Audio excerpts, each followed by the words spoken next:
It is time to sail. The pilot is on board. The engines are ready. But there is a gap in the master list. One soul is missing. Most people think jumping ship is a ticket to a new life. In reality, it is a fast track to becoming a ghost. First, the immediate chaos. When a seafarer doesn't return from shore leave, the ship doesn't just wait. The master triggers a high-speed legal engine. First, we seal your room. Every photo of your family, every piece of clothing, it's inventoried and locked away. Then the log entry. The moment that I sign the official logbook, you aren't just late, you are a deserter. And then the alarm starts. Immigration, the port agent and the police are notified. Your visa void. Your status illegal immigrant. But there's a shadow in that every captain feels in their gut. Did they run or did something happen? In a foreign port, a seafarer is a stranger in a high-risk environment. It could have been an accident, a slip on a dark pier, a medical emergency, or a victim of a local crime. What if you're unconscious in a local hospital with no ID? Your shore pass is lost. The ship sails because the schedule demands it. You wake up alone in a foreign vault with your ship and your livelihood already over the horizon. Be very careful of the aftermath. If you ran on purpose, the freedom is short-lived. First comes the manhunt. You'll be detained in an immigration cell. And then the bill. The company will hunt for those massive fines and the replacement flights, usually starting with your unpaid wages. And in the end, your discharge book is flagged. You aren't just banned from that country, you're likely banned from the industry. The gangway is the only safe way back home. If you aren't on it when the lines go slack, you aren't just leaving a job, you're leaving your identity behind. Let's talk about the impact on the ship.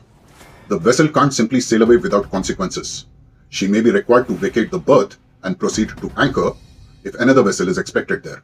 Port authorities may delay the vessel's departure until a full investigation is completed. If the missing person is part of minimum manning or holds a critical rank, the ship may be legally prohibited from sailing until a qualified replacement arrives, as it no longer meets the safety regulations, or you would get a dispensation from the flag state, both of which will take time. For the seafarer, this is usually a career-ending event. It is considered gross misconduct, breach of the SEA, Seafarers Employment Agreement. And in this industry, word travels fast. A record of desertion makes it impossible to find employment again with any reputed shipping line. So what should you do? Follow the golden rules of shore leave. Shore leave is the best part of the job.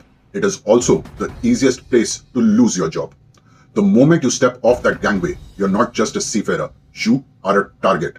If you want to make it back for your watch, follow the code. First, the buddy system. Never go solo.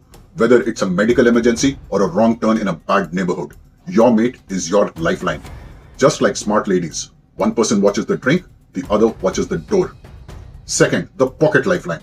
Your phone battery will die, your signal will drop. A lot of things can happen. Write down the port agent's contact, the ship's name and the exact berth location, preferably in the local language. If you're lost, you show that card to a taxi driver. No language barrier, no confusion. Third, stay invisible.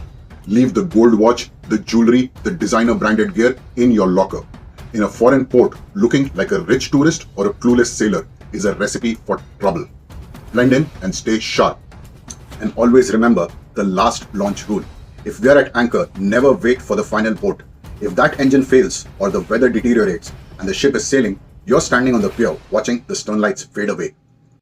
Respect the port, but trust the ship. Sign out, stay sober, and get back to the gangway in time. And as always, stay safe.